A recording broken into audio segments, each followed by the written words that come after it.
बड़ी तैयारियों के साथ किसानों के लिए पेश किया गया था सॉइल हेल्थ कार्ड। लेकिन आखिर क्या है ये सॉइल हेल्थ कार्ड और किस तरह से ये कार्ड किसानों की मदद करता है? आपके मन में उठ रहे इन तमाम सवालों का जवाब है इस खास रिपोर्ट में।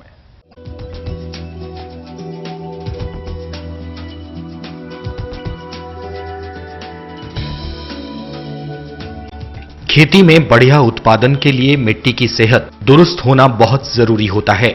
ऐसे में मृदा यानी मिट्टी प्रबंधन की ओर ध्यान देना जरूरी है। इस दिशा में पहल करते हुए सरकार ने जमीन की जांच करवाकर काश्तकारों को सॉइल हेल्थ कार्ड यानी मृदा स्वास्थ्य कार्ड देने की योजना बनाई। किसानों को मृदा स्वास्थ्य कार्ड मुहैया कराने के लिए 100 करोड़ रुपए का प्रावधान किया गया। इस प्रस्ताव के साथ ही मिट्टी के परीक्षण के लिए 100 मोबाइल प्रयोगशाला स्थापित करने के लिए भी 56 करोड़ रुपए निर्धारित किए गए। उत्तर प्रदेश में केंद्र सरकार की इस योजना का शुभारंभ अप्रैल में किया गया। कृषि विभाग द्वारा किसानों के खेतों और ट्यूबवेलों की सेहत की जांच के लिए प्रदेश में 34 प्रयोगशालाएं स्थापित की गई थीं। कार्ड में ये फसल अंकित होती है। जिस फसल के लिए जो परीक्षण होता है उस फसल के लिए उसमें खाद की रिकमेंडेशन दी जाती है और किस प्रकार से देनी चाहिए, खाद का प्रयोग किस प्रकार से करना चाहिए, ये मतलब उस मृदा स्वास्थ्य कार्ड में। भारतीय कृषि अनुसंधान परिषद के मुताबिक उत्तर प्रदेश में करीब 1 करोड़ 68 लाख हेक्टेयर भूमि पर खेती होती है। प्रदेश में 92 लाख हेक्टेयर भूमि पर गेहूं और 56 लाख हेक्टेयर भूमि पर धान बोया जाता है। उत्तर प्रदेश का किसान हर फसल चक्र में धान और गेहूं की खेती करता है, बिना यह जाने कि इससे उसके खेत की उर्वरा शक्ति तीव्रता से घट रही है। पौधे का जो पोषण है वो मृदा में उपलब्ध पोषक तत्वों के आधार पर ही होता है और यदि किसान भाई को ये पता है कि उसकी मिट्टी में किस किस पोषक तत्व की आवश्यकता है तो वो उसी अनुरूप पोषक तत्वों का प्रयोग करके अधिक उत्पादन प्राप्त कर सकते हैं।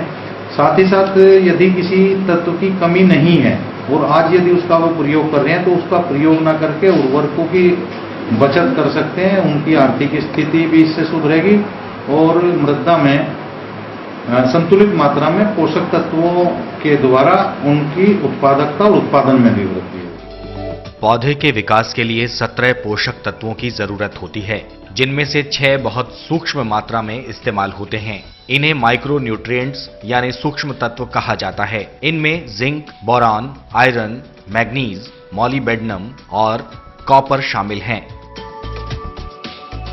सूक्ष्म तत्वों की मात्रा की बात करें तो उत्तर प्रदेश के खेतों में मिट्टी के हालात अच्छे नहीं हैं। भोपाल स्थित भारतीय मृदा विज्ञान संस्थान की एक रिपोर्ट के अनुसार उत्तर प्रदेश में 40 जिलों के खेतों में लगभग 45% तक जिंक की कमी है, जबकि 7 जिलों में कॉपर की और 5 जिलों में आयरन की कमी है। इसके अलावा प्रदेश में नाइट्रोजन और फास्फोरस जैसे मुख्य तत्वों की भी भारी कमी दर्ज की गई है।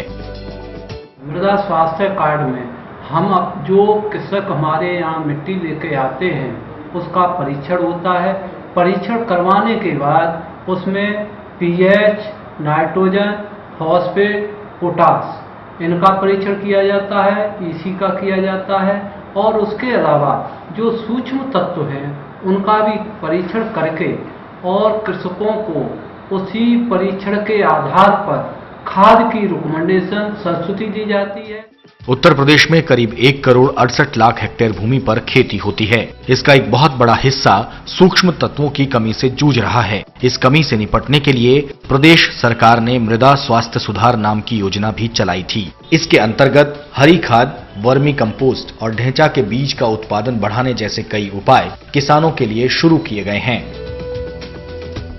इस वर्ष सॉइल हेल्थ कार्ड वितरण की कार्य योजना परिवर्तित रूप में जनपद में लागू की गई है, जिसमें मृदा कार्ड सॉइल हेल्थ कार्ड बनाने के लिए मृदा नमूने सितंबर के लास्ट में ग्रहण किए जाएंगे और उस कार्य योजना के अनुसार जनपद के कुल गांव की 1/3 संख्या को लक्ष्य मानते हुए मृदा नमूने एकत्र किए जाएंगे और सभी किसानों को उन 1/3 गांव के सभी किसानों को सॉइल हेल्थ कार्ड उपलब्ध कराए जाएंगे। सरकारी आंकड़ों के मुताबिक साल 2014-15 में उत्तर प्रदेश में रिकॉर्ड 2 लाख मिट्टी परीक्षण के नमूने लिए गए, जो देश में सबसे अधिक हैं। लेकिन किसानों से बात करने पर स्थिति कुछ और ही दिखाई दे रही है। ऐसी कोई योजना अभी तक हमारे गांव में आई नहीं है, और आई होगी तो वो प्रधानों तक और नेताओं तक महदूद है। किसी का भी नहीं बना हमारे गांव में। किसान काफी मात्रा में जो प्रगतिशील किसान है, जो कृषि विभाग के संपर्क के किसान है, वो गत वर्षों से इस योजना का लाभ उठा रहे हैं। और ये बात सही है कि प्रत्येक किसान तक अभी तक ये योजना नहीं पहुंच पाई थी। वर्तमान जो कार्य योजना आई है उसमें ये टारगेट निर्धारित किया गया है कि 3 साल में हम जनपद के प्रत्येक किसान का सॉइल हेल्थ कार्ड बना देंगे। मृदा सुधार के किसी भी कार्यक्रम का प्राथमिक चरण मिट्टी की जांच होता है। ऐसे किसानों की संख्या कम है जिनको मिट्टी की जांच के बारे में पता है। ऐसे किसान हैं जो जांच से ज्यादा अहमियत अपने तजुर्बे को देते हैं। इनमें से कई तो अभी भी खेत में ज्यादा रासायनिक उर्वरक डालने पर जोर देते हैं। प्रदेश की आबादी के 80% से ज्यादा लोग अपनी कमाई के लिए खेती पर आश्रित हैं। इनमें अधिकतर छोटे और मझोले किसान हैं जो साल में 3 से 4 फसलें लिए बगैर घर का खर्चा चलाने में असमर्थ हैं। खेती में कम होते मुनाफे और बढ़ती लागत के चलते किसान खेत में ज्यादातर रासायनिक उर्वरक ही डाल रहे हैं। सॉइल हेल्थ कार्ड का सीधा मतलब ये है कि किसान को ये पता होता है कि किस फसल में उसको कितनी मात्रा में कौन सा पोषक तत्व प्रयोग करना है। इसका स्पष्ट प्रभाव उर्वरकों के प्रयोग पर पड़ता है, और केवल आवश्यक मात्रा में आवश्यक उर्वरक ही किसान जब प्रयोग करेगा तो उसका खर्चा भी कम होगा और फसल अच्छी होगी। मौजूदा समय में मिट्टी प्रबंधन खेत से बेहतर उपज प्राप्त करने का अच्छा तरीका है। इससे न सिर्फ खेत सेहतमंद रह सकते हैं बल्कि पैदावार में बढ़ोतरी भी हो सकती है। लेकिन किसानों में जागरूकता की कमी के चलते खुद उन्हें इस योजना का लाभ नहीं मिल पा रहा। जरूरत है खेती को इस योजना से होने वाले फायदों की जानकारी किसानों तक पहुंचाने की। खेत खलिहान में अब डालते हैं नजर कृषि जगत से जुड़ी कुछ और जानकारियों पर। इस साल अब तक देश भर में तकरीबन 891 लाख हेक्टेयर क्षेत्र में खरीफ फसलों की बुआई की जा चुकी है। कृषि मंत्रालय की ओर से बुआई का यह आंकड़ा जारी किया गया।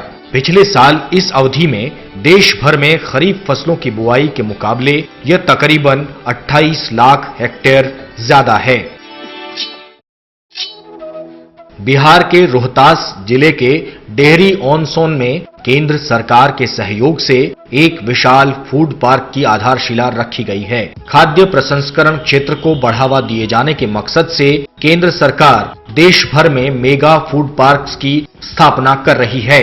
केंद्र सरकार की ओर से बिहार में खगड़िया, रोहतास और बक्सर जिले में कुल 3 मेगा फूड पार्क स्थापित किए जाने की योजना है। तो खेत खलिहान में हमारा आज का सफर बस इतना ही। अगले अंक में हम आपके लिए खेती किसानी, गांव और समाज से जुड़ी अन्य बातें लेकर फिर हाजिर होंगे। तब तक के लिए देखते रहिए डीडी किसान। नमस्कार।